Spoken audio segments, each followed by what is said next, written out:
Locsin. Iiwan na ang showbiz. Nag-e-enjoy pa rin daw si Angel Locsin na wala sa limelight at nasa bahay lang.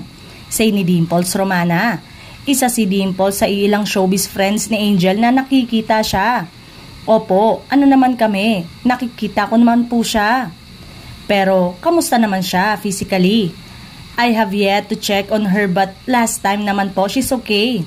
She's happy. We had a meal together. It was her birthday April pa tapos ayon nagkita naman kami and then I got to talk to her.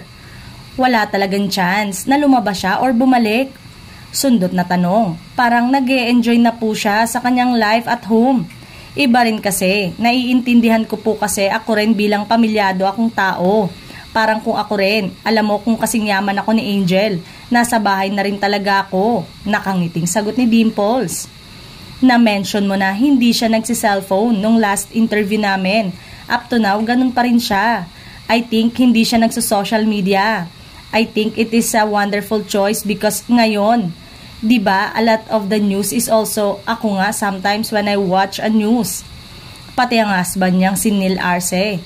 Alam nyo, kahit ako naman, every now and then, when you own kasi properties, you really let go of them. So, I'm not quite sure if they have. I'm not one to say because it's not mine. So, I don't think there's anything wrong kung gawin man nila yun. Aniya, tungkol sa hindi naman talaga kailangan magtrabaho ni Angel lalo na nga at ang negosyo ng mister nito ay build and sell.